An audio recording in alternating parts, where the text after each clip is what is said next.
voz. Quando existe amor e apesar da dor se permite amar, vai sentir um abraço ao regresso no lar, ou na cicatriz do que já viveu e não vai voltar. Oh, se você tivesse o poder de apagar toda a dor que viveu por aqui, mas lhe custasse também não viver a alegria, o que queria querer, o que restaria, enfim.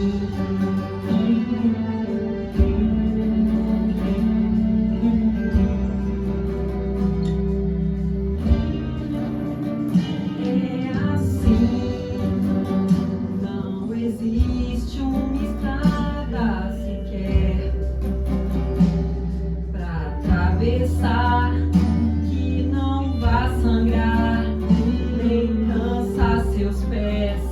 O que eu sei é que o amor faz valer a aflição. Quer saber então? Se quiser curar, se permita amar. Se você tivesse o poder de apagar toda a dor que viveu por aqui, mas lhe custasse também não viver a alegria, o que queria querer, o que restaria, enfim.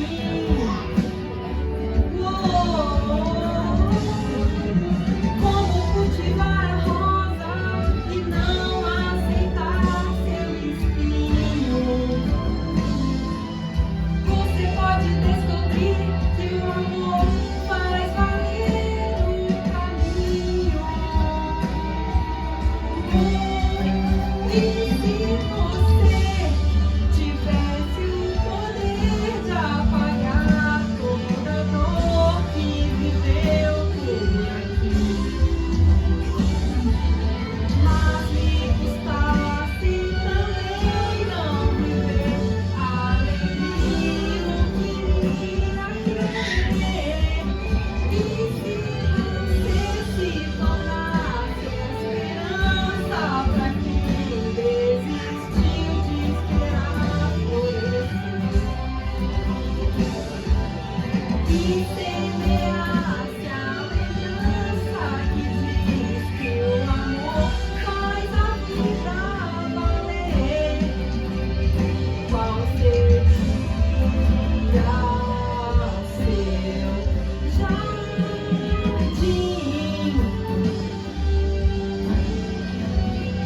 Qual seria o seu jardim?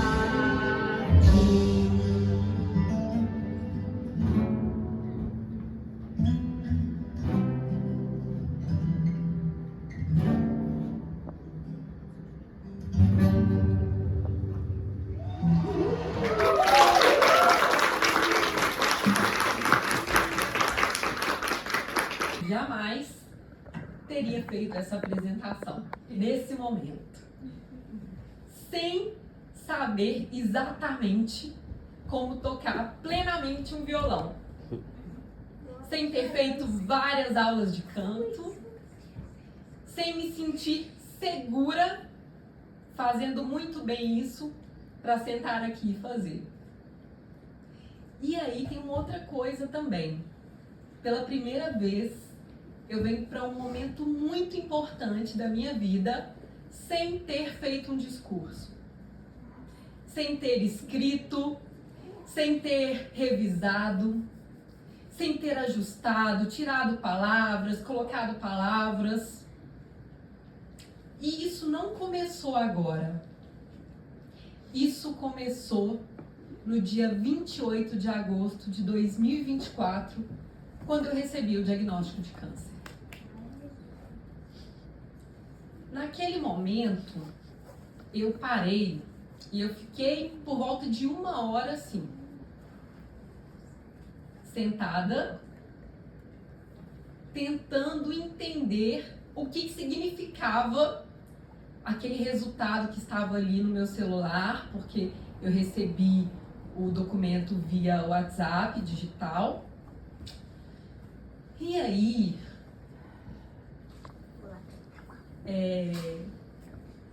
fervorosa que sou, né, com a minha fé, com a minha crença, com a minha certeza de que nada acontece por acaso, porque tudo tem um sentido de ser, por mais que seja muito difícil, por mais que seja algo que a gente jamais imaginou viver, como no meu caso.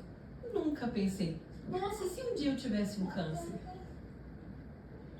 Me lembro de alguns dias antes, eu estar em BH, na casa dos meus pais, e receber a visita da minha irmã e das minhas sobrinhas, e ir ao supermercado com a minha sobrinha Lara e ter um enorme banner com a campanha do Hospital da Baleia. E tinha uma criança carequinha, muito debilitada na foto, que provavelmente, né, estava em tratamento quimioterápico. E aí a minha sobrinha me perguntava, nossa titia, que criança estranha, ela tá careca. E aí eu parei naquele momento e aí expliquei para ela que se ela estava careca, era importante porque era sinal que o medicamento que ela estava tomando para curar a doença que ela tinha, para ela ter vida, para ela poder brincar e ser feliz como ela era, a Lara, significava então que estava dando tudo certo. E aí eu fui para casa com ela andando assim, e eu fiquei pensando, né, gente, como deve ser difícil uma pessoa ter câncer. Isso foi umas 3 semanas antes de eu ter o meu diagnóstico. E aí, gente, eu imagino que vocês já devem ter pensado isso também. E quem passou por isso, como tem algumas pessoas aqui, quando a gente recebe um diagnóstico desse, de tamanha disfunção do nosso organismo, o mundo para. A gente não sabe mais quem a gente é. A gente perde um pouco a referência, o sentido. É como se houvesse um esvaziamento total dentro e tudo que está fora não tem cor, não tem valor, não tem importância. A gente fica quase que surdo. É incrível, é difícil descrever. Aí, como muito proativa que sou, eu logo entrei em uma de vamos lá, vou fazer o que precisa ser feito e vou resolver. Liguei pro médico e quis ir na consulta para entender aquele diagnóstico, para entender qual que era a gravidade, né? Qual o tratamento que eu precisaria fazer para depois contar para as pessoas. Mas aí o meu médico estava operando no dia e ele só ia atender no dia seguinte. Isso era 9 horas da manhã. E ele só tinha horário vago para o dia seguinte, 11h40. E aí eu pensei, marquei a consulta e pensei, mas como eu vou conviver com esse resultado, com essa notícia sozinha por 24 horas? Aí eu tive a ideia de ligar para o meu terapeuta. A terapia estava em dia.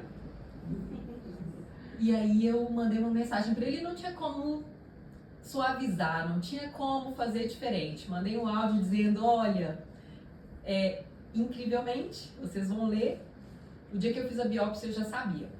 E os médicos dizendo, não, Não há de ser nada, você é muito nova, 34 anos, não tem histórico familiar, não vai ser nada. E eu já sentia que era. E aí, ele me ligou assim que pôde, a gente fez uma sessão extra. E aí, tudo bem, entendi, aceitei. E aí, no final do encontro, eu disse, aqui, me dá uma dica, então, porque eu quero cuidar das pessoas. Eu quero dar a notícia de uma forma tranquila, sem que as pessoas fiquem muito preocupadas comigo, sem que as pessoas se desorganizem. E aí eu ganhei uma lavada, porque o meu terapeuta me disse, Thaisa, só para eu entender, você acabou de receber um diagnóstico de câncer e você está preocupada em como vai dar essa notícia para as pessoas? Ali, naquele momento, eu entendi qual que era a primeira mudança, o primeiro ajuste que eu precisava fazer na minha vida. E aí eu chorei muito e eu disse para ele, eu entendi. E se é para viver de um jeito diferente, melhor do que eu já vivo, eu vou começar agora. Eu não vou esperar mais um minuto. E aí, gente, como é importante a gente ter muitos recursos que nos salvam quando não tem esperança, quando até a fé falha, né? E eu tive vários. Então, nesse momento, o primeiro deles foi meu terapeuta, que me deu muita força, muita centralidade para que eu voltasse, para que eu minimamente me conectasse de novo com quem eu era e que não é que estava tudo errado, porque a gente pensa, sabe? Pensei, fiz tudo errado na minha vida, tô fazendo tudo errado, para eu ter um diagnóstico de câncer. Mamãe, que eu fiz? Eu vou mudar tudo.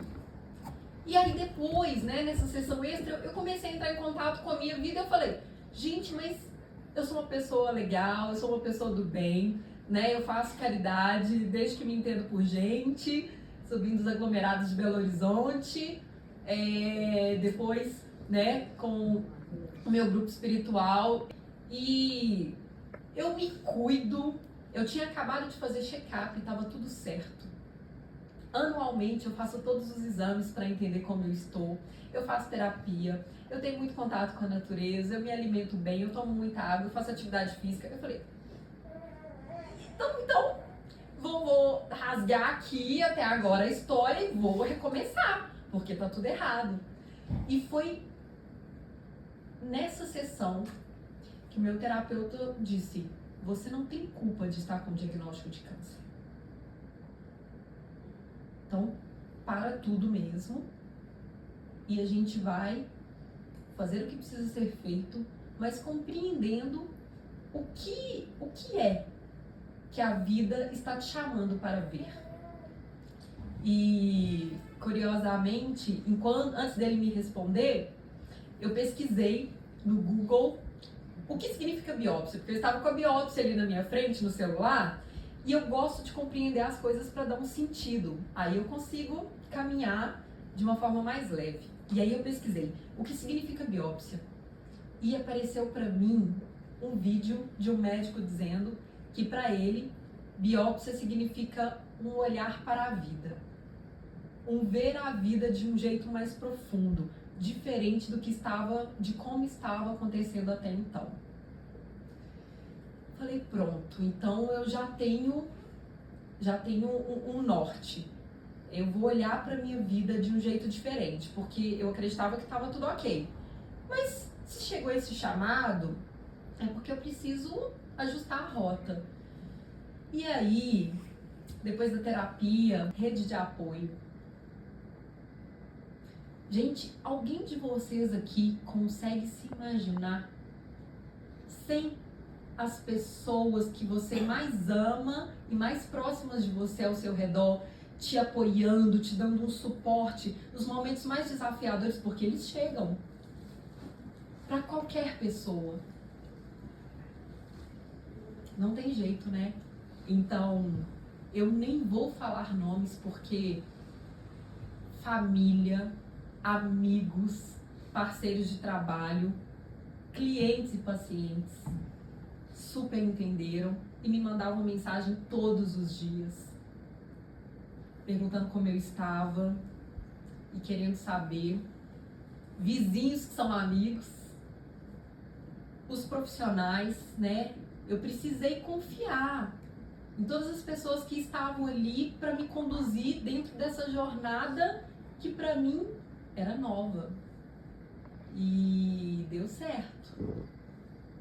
E uma das principais coisas que eu acredito que contribuíram para que desse tão certo, e eu estava conversando um pouco sobre isso com um querido amigo que acabou de chegar ontem, é que quando a gente não se entrega no sentido de, então, se eu não tenho muito tempo de vida, ou se eu tenho risco de vida, deixa pra lá, aí realmente pode acontecer qualquer coisa com a gente, né?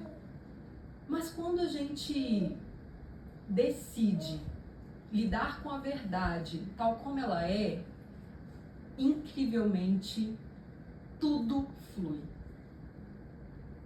Eu decidi então começar contando para o meu marido, depois para os meus pais, e aí a gente foi ligando para os meus irmãos, para alguns amigos. Eu gravei um vídeo, compartilhei com as pessoas e eu falei, eu quero todo mundo junto, porque eu preciso de muitas orações, eu preciso de muitas vibrações positivas para que eu tenha a força necessária para passar por esse processo.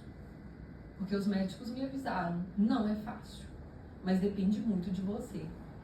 E ali, naquela primeira consulta, no dia do meu aniversário, 29 de agosto de 2024, na Oncoclínicas de Vitória, eu decidi que eu ia estar no centro do meu processo, que eu faria a minha parte da melhor maneira possível e que confiaria na parte dos médicos, da minha rede de apoio, e que eu estava pronta para viver mais um dia, mais uma semana, mais um mês, mais um ano ou muitos anos pela frente. E isso me ajudou muito, porque quando eu decidi isso, eu vivi inteiramente esse tratamento até aqui, né? Eu ia para Oncoclínicas com toda a energia, eu abençoava aquele lugar, eu abençoava a medicação, cada cabelo que caía, e não cai um fio ou outro, são tufos, né? Cada tufo que caía eu abençoava, eu agradecia por estar comigo há tanto tempo e pedia também, porque a gente sempre pede um pouquinho, né? Aí eu pedia, e aí se puder dar lugar a outros fios novos, eu fico muito feliz.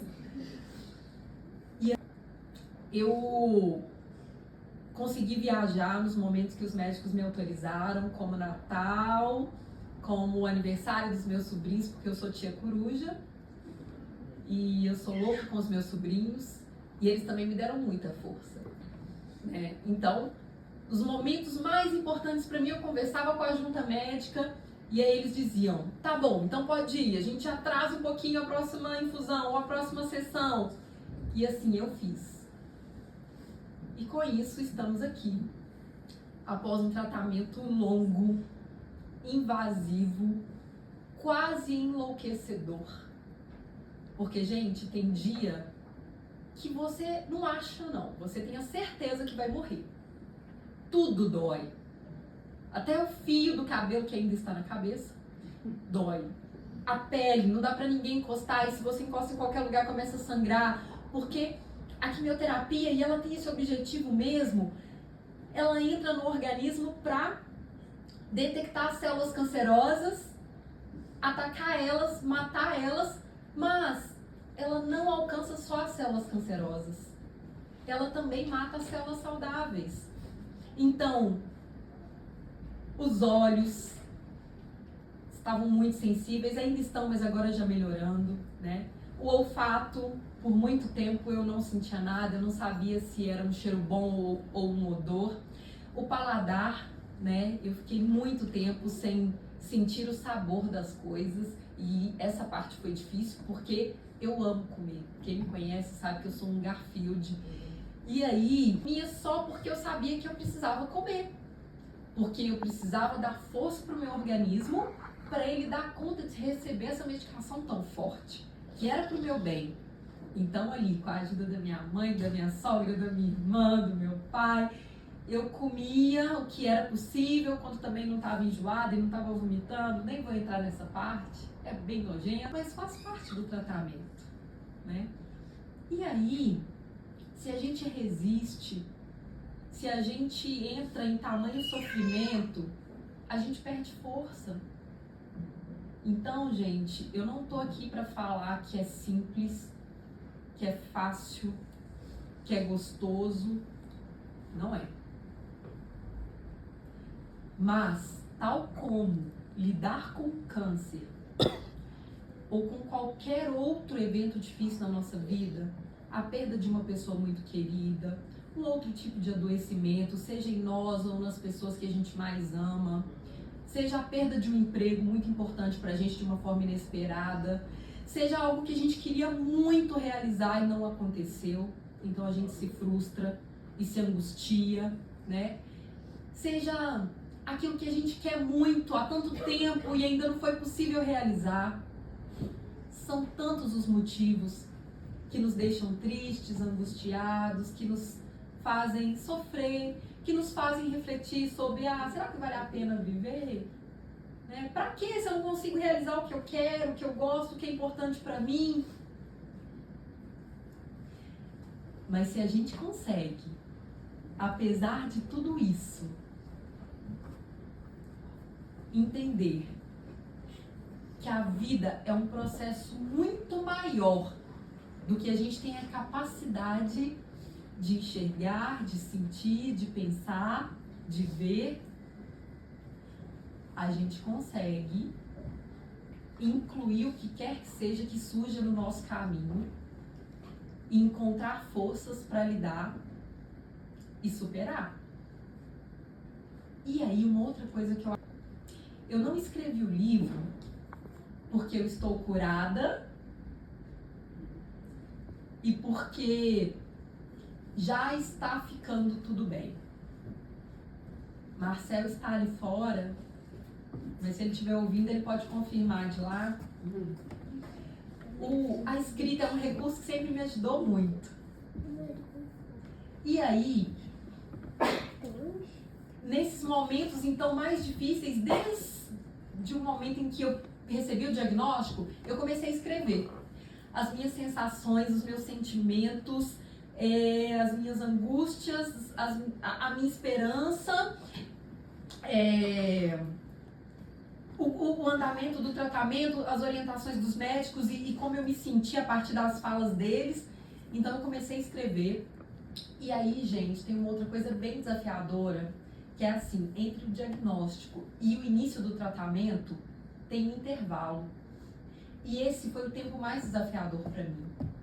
Porque eu dormia e acordava com um câncer que eu não sabia o tamanho, se era muito agressivo ou não, se estava crescendo, se tinha dado metástase, ou seja, espalhado pelo meu corpo ou não. E eu tinha que lidar com isso, porque tem um caminho, tem um tempo. Então eu precisava fazer os exames de investigação, de rastreamento, para entender de fato qual seria, né, o tipo do câncer, e sabendo o tipo, aí sim seria definido o tratamento.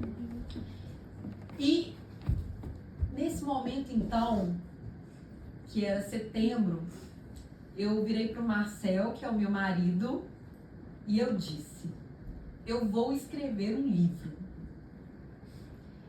E aí, por favor, se alguma coisa mudar durante a rota, né? Se eu tiver cumprido a minha missão já e eu for, por favor, termina de escrever e publica. Porque não é sobre ter passado por um tratamento e estar bem. Vocês vão ver e vão ler, assim, tem momentos muito difíceis. E aí, eu falei, gente, se eu tiver só mais um mês de vida, como que eu quero viver esse um mês? E se eu tiver mais um dia só, mais 24 horas? Eu vou ficar aqui chorando, lamentando que não foi possível? ou presa a alguma coisa triste, a alguma outra fase difícil da minha vida. Não! Eu quero viver da melhor maneira possível. E aí, gente, por mais que tenha sido muito difícil, mesmo, ao ponto de em alguns momentos eu achar que eu não ia dar conta, que meu corpo ia sucumbir, eu consegui viver além da dor. Como rito de passagem, seja temporário ou seja permanente. Eu fui a show, eu fui a teatro, eu fui ao cinema, eu encontrei, aí eu não, nesse momento eu já não podia encontrar muitas pessoas mais, porque os médicos já disseram, começa a se resguardar porque a gente precisa que sua imunidade esteja boa para a gente começar o tratamento quanto antes, assim que saírem todos os resultados dos exames. Mas as pessoas que eu pude ver naquele momento, eu encontrei, nem que fosse rapidinho, um beijo, um cheiro, um abraço, né? E aí, teve um outro momento muito difícil também, que eu pensei, tá, mas e se eu morrer? Como que eu vou fazer? Aí eu pensei, então eu vou começar a escrever cartas. Eu vou escrever cartas para as pessoas que eu amo, eu vou escrever cartas para os meus sobrinhos, para os meus afilhados, várias para que eles leiam determinadas idades da vida deles, porque eu quero que eles saibam o quanto eu amo eles. E se eu não estiver aqui para contar, eles precisam saber. E eu quero que eles saibam por mim, sabe? E aí, gente, quando eu comecei a enveredar por esse caminho, eu falei, opa, Thaisa, para. Gente, isso, a terapia ajuda demais. Porque eu ia pra terapia e eu chorava as pitangas e ele falava, mas você acha que é isso? Você sente que é isso? Você sente que você vai morrer?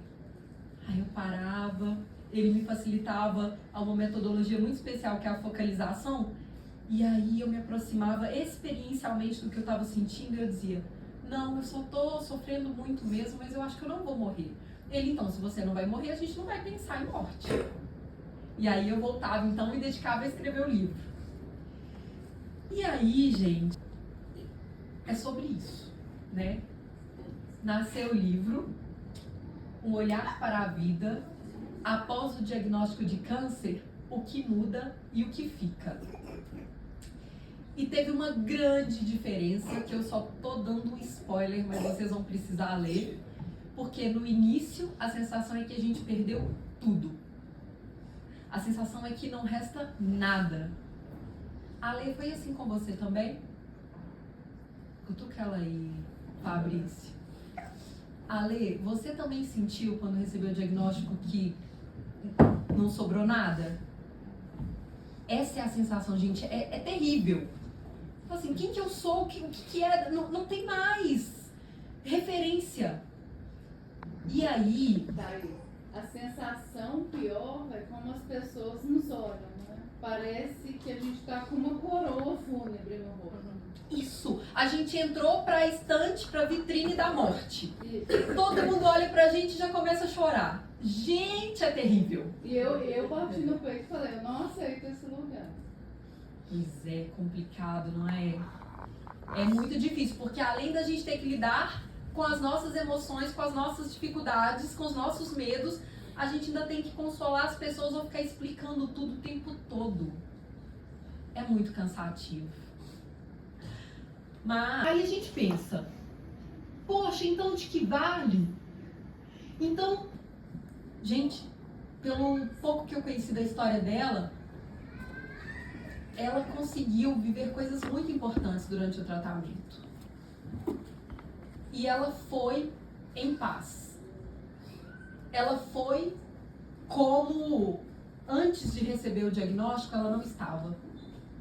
Atordoada pela vida, pela rotina, atropelada pelas coisas do dia a dia. Então, ela passou pela jornada dela e ela cumpriu a missão dela da melhor maneira possível. Ela foi em paz. E eu fiquei muito feliz pela oportunidade da gente ter se conhecido, porque eu aprendi muito com ela. Vocês viram, né? Ela me ensinou até o último minuto. E aí, são muitos os motivos que fazem a nossa morte do corpo físico acontecer, né? Mas aí eu pensei assim, gente, eu não morri. Se eu não morri é porque eu ainda tenho alguma coisa para fazer aqui, né? Então é agora que eu vou escrever e publicar esse livro mesmo.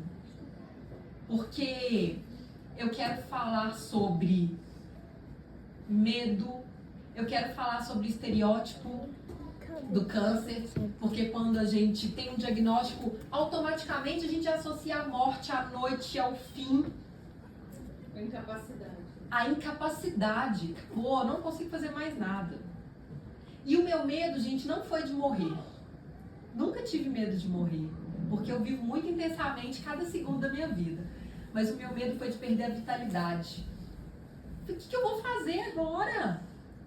Já pensou ficar aí dando trabalho para as pessoas? Já pensou não ter alegria de viver? Não acordar todos os dias, não poder fazer meu próprio café que eu amo? Como vai ser isso? Esse foi o meu maior medo no início. E aí, nós vamos então falar aqui de morte, de medo, de perdas. São muitas perdas. Eu perdi quase tudo. Quase mesmo. O corpo, a pele, né? Toda a função de cada órgão do meu organismo está tudo diferente. Eu sou uma Thaisa diferente. O meu ritmo está diferente. Não consigo mais ir a 3 eventos por dia, o que era muito comum. E olhe lá. Eu abri mão do salto, que eu amava. Agora é só de vez em quando, pontualmente, porque o corpo ainda dói muito. Os ossos também. Então eu preciso de um calçado confortável, que eu consiga caminhar com segurança, porque o equilíbrio também, gente, é terrível. A gente parece que vai cair, é uma coisa muito estranha. Então, quanto mais segura eu puder estar e confortável para eu estar bem, me sentindo bem, sem nada me apertando, porque tá tudo sensível ainda, melhor. Então, depois de situações muito desafiadoras, a gente passa a valorizar tanto simples, como conseguir levantar da cama sozinha. Muitas vezes ao longo desse último ano eu precisei de ajuda para levantar. Dinda, você tá sem sobrancelha? Falei, amor, tô sem sobrancelha. E contei pra ele, expliquei. E aí eu falei, gente, mas o que é uma sobrancelha, né? Tá, vamos lá, né? O que dava pra não me preocupar muito, eu não me preocupava, eu não apegava. Mas tinha algumas outras coisas que eram muito difíceis, né? Mas apesar da gente ter os momentos muito difíceis na nossa vida, é possível passar por eles quando a gente entende que tudo é uma fase. Gente, é mesmo. As tristezas, as dificuldades, as alegrias e as felicidades. Tudo é uma fase. E o mais importante é a gente conseguir estar inteiros, inteiras, a cada instante, em tudo que a gente faz, com as pessoas em que a gente está. Quem me conhece sabe que eu não sou muito do telefone, né? O telefone fica longe. Porque se eu estou presente, igual agora mesmo, eu nem sei onde está, gente, não tenho ideia. Se eu estou presente, eu estou com quem eu estou presente. Se eu preciso, sim, conversar com alguém, olhar alguma coisa, olhar as redes sociais, eu tenho um tempinho para isso, mas eu não perco a oportunidade de aproveitar um momento de troca, de olho no olho, de abraço, de beijo, de perguntar ao outro como que ele tá, porque eu senti na pele como que era muito importante para mim. Receber uma mensagem de Thaisa, como é que você tá? Nossa, gente, isso às vezes salvava o meu dia.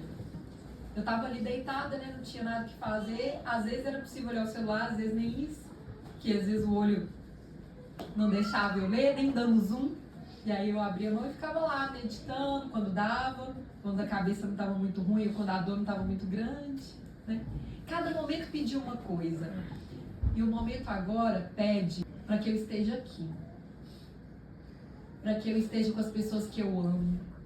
E cada uma aqui sabe o quanto que tem um lugar especial para mim, o quanto eu amo.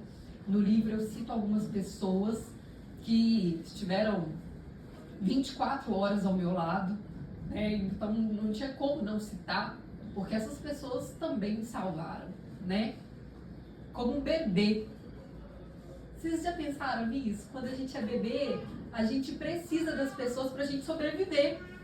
A gente precisa dos pais, ou dos avós, ou dos cuidadores pra dar banho na gente, pra gente se limpar, pra gente não adoecer, pra dar a gente comida, pra gente se alimentar, se nutrir, pra levar a gente pra tomar vacina.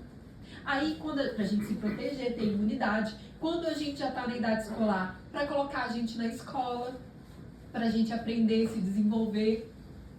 Então, eu chamei esse grande processo de renascimento. Porque eu passei por todas essas etapas novamente. Eu precisei que minha mãe me desse banho, me vestisse roupa, que as pessoas me dessem comida, senão eu não conseguia comer. Eu precisei do meu marido me levar para as infusões, porque eu já não conseguia dirigir, né? Eu precisei que as pessoas me dissessem, vem cá, aqui, me ajuda, aqui é melhor. Ou às vezes o médico dava uma orientação, eu estava com o pensamento vagando muito, e aí eu olhava pro meu marido, ele já sabia e ele prestava atenção, porque ele sabia que ele que ia ter que gravar as orientações para saber qual era o próximo passo, porque são muitas coisas, né? Então, eu de fato renasci.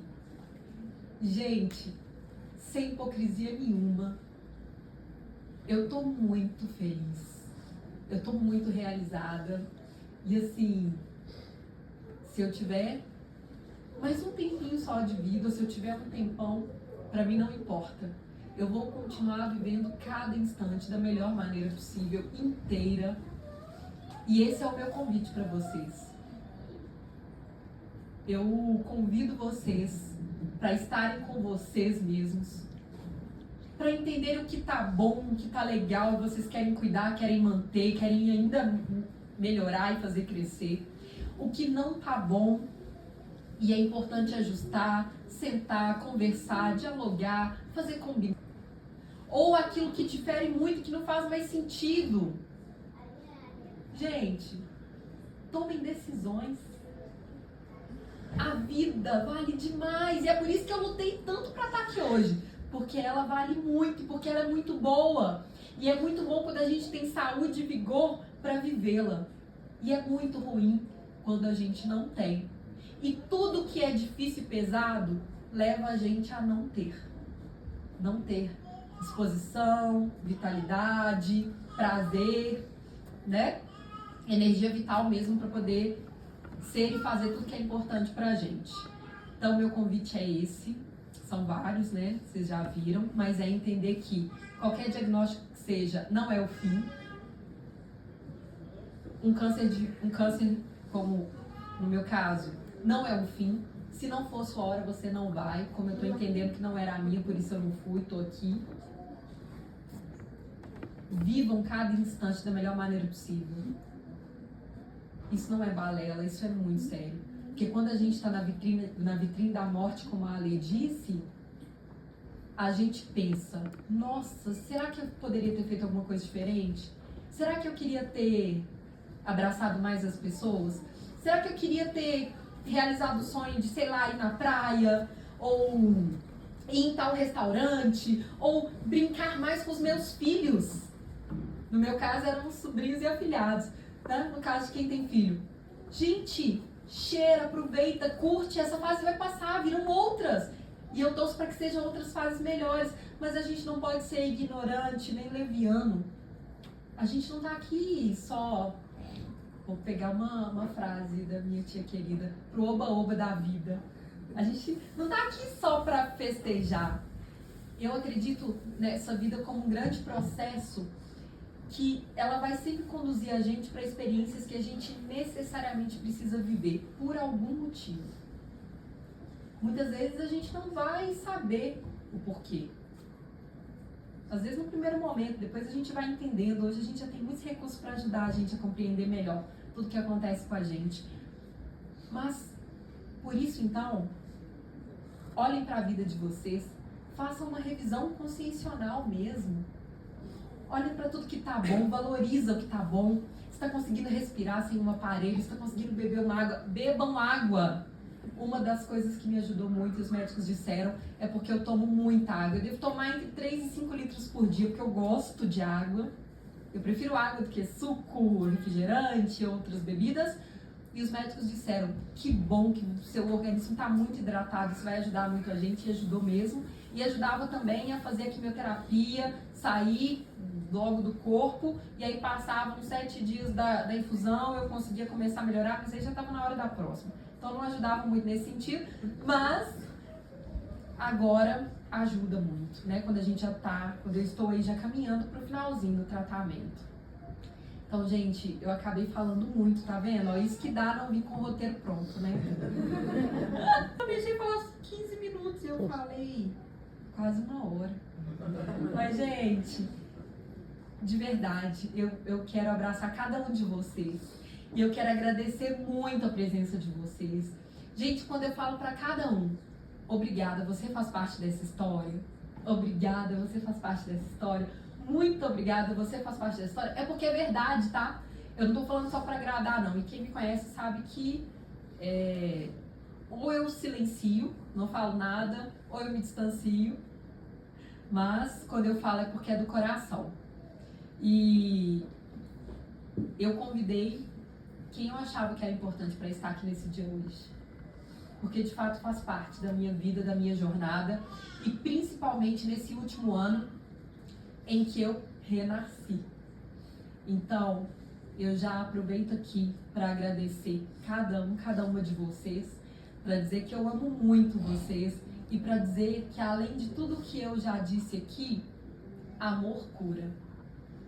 Se amem, se cuidem, amem as pessoas que são importantes para você. O amor já é comprovado, ele altera a qualidade das nossas células, ele altera as substâncias do nosso organismo, é químico, gente.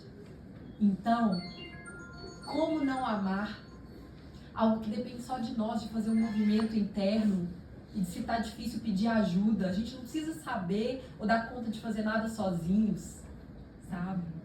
Mas sempre é possível.